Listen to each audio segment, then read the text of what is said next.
हरे Krishna friends, Radhe Radhe. कैसे हैं आप सब दोस्तों? भक्ति क्या है और सच्चा भक्त किसे कहते हैं? उसे जो हर काम को त्याग सारा दिन हरि चिंतन में डूबा है, या फिर उसे जो एक जगह से दूसरी जगह जाकर भगवान नामों का प्रचार करता है? हालांकि हर तरीके की भक्ति का अपना एक अलग स्थान है, पर दोस्तों सच्चा भक्त तो वो है जिसमें ऊंच नीच अमीर गरीब का कोई भेद ना हो, सभी को जो समभाव से देखता हो। ऐसे ही एक महान और असाधारण सच्चे भक्त की कहानी लेकर आए हैं आज हम आपके समक्ष। भक्त रविदास जी हर दिन की तरह अपने काम में और हरि नाम जाप में मग्न थे।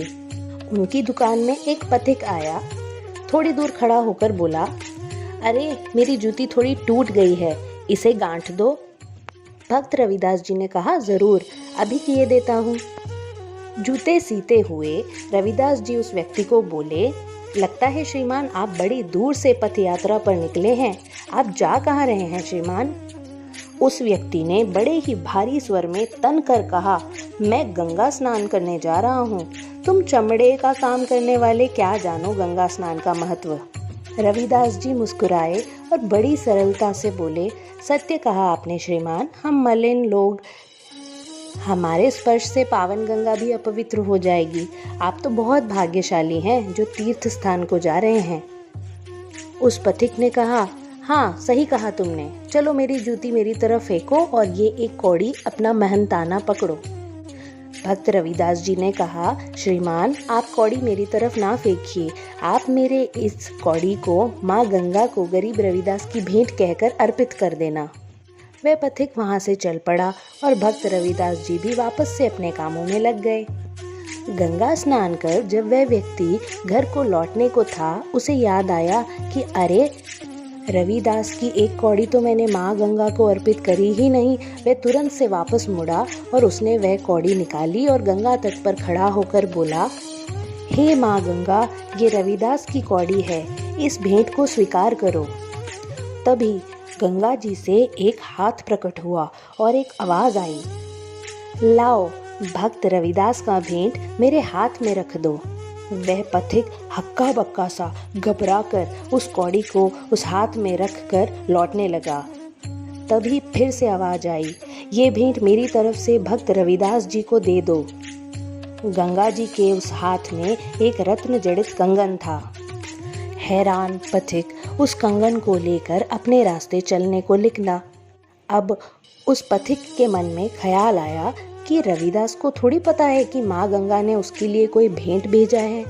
मैं इस कंगन को यहाँ की रानी को भेंट करूँगा तो राजा रानी बड़े खुश होंगे और मुझे तो वह खुशी से माला माल कर देंगे। पथिक उस कंगन को लेकर राज दरबार पहुँचा और रानी को उस कंगन को भेंट कर दी।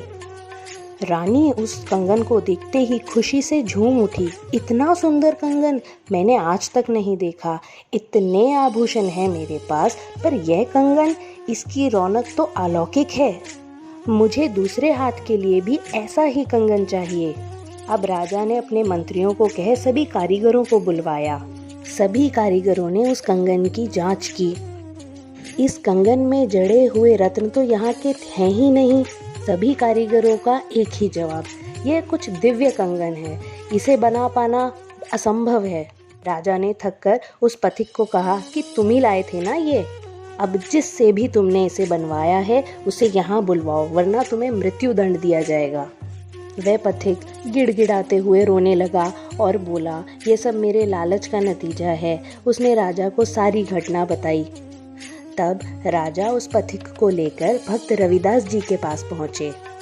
रविदास जी ने जब पूरी बात सुनी तो उनको पथिक पर दया आ गई।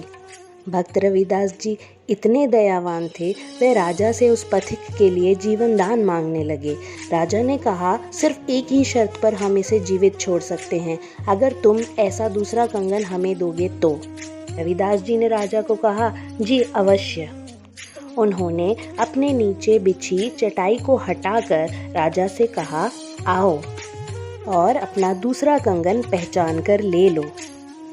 जब राजा निकट आए और उन्होंने देखा तो उनके रोंगटे खड़े हो गए, उनकी आंखें फटी की फटी रह गई। वहाँ की जमीन पारदर्शी हो गई थी और उसमें कंगनों की धारा बह रही थी।